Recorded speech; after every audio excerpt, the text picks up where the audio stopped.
You won't want to miss this. It's no secret. Joe Rogan isn't exactly waving the flag for woke culture. Over time, he's made his views crystal clear, taking aim at the contradictions and overreach that come with it.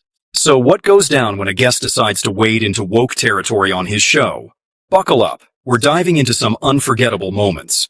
And as always, Joe keeps it grounded with straight-up facts and no-nonsense logic.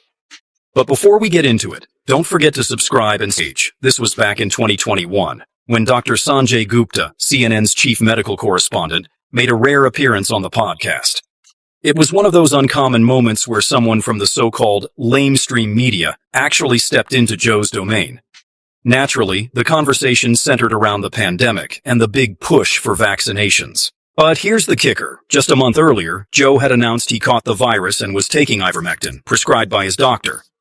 CNN didn't take too kindly to that. They launched a barrage of stories, painting Joe as some kind of reckless crank. So when Sanjay sat down across from him, Joe had the perfect opportunity to push back. And let's just say, he didn't waste it. This was his moment to call out the spin and lay that almost no one else dares to. He held the mainstream media accountable, right to their face. And here's where it gets even funnier. After the episode aired, CNN ran a segment where they interviewed Sanjay about what it was like having a long-form conversation with Joe. They aired a few carefully selected clips, sprinkled in the usual criticism, and, no surprise, took Joe's words out of context. But they conveniently left out the one moment that really mattered, when Joe flat-out called out CNN's lie. Sanjay even tried to downplay it later, calling Joe's arguments mental gymnastics. From that point on, CNN seemed to treat Rogan like a personal nemesis, regularly publishing articles with a not-so-subtle tone of resentment. Meanwhile, their viewership plummeted. And Joe's podcast? It skyrocketed to become the most popular in the country and the world. And believe it or not, as intense as that exchange was, it was nothing compared to the fireworks that went off when Graham Hancock and Flint Dibble clashed on the show. I remember catching this one live as it dropped, and wow, it was something else. Graham Hancock has long been a thorn in the side of mainstream archaeology, but things really boiled over after Netflix gave him a platform. In the show, Hancock lays out his theory that an advanced civilization once existed during the Ice Age, sharing knowledge with so-called primitive humans before being wiped out by a cataclysm.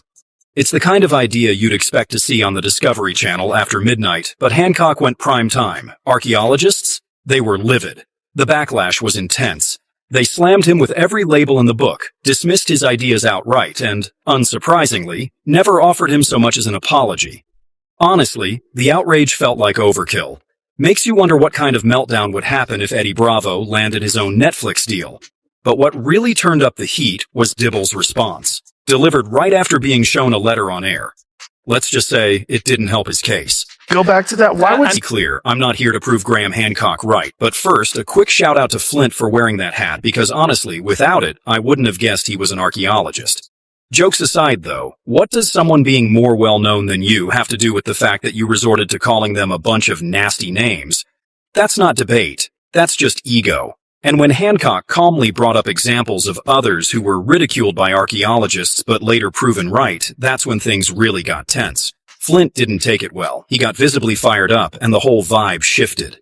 Neither side walked away with a clear win, but that's what made the episode so compelling. It was one of those rare conversations that showcased exactly why Joe is such a standout interviewer. He doesn't let anyone skate by no matter what side they're on. It was raw, it was honest, and it pulled no punches. I'd love to hear what you think about it, so let's keep the conversation going in the comments below. And if you enjoyed the video, don't forget to share it with your friends. Thanks so much for watching, and I'll catch you in the next one.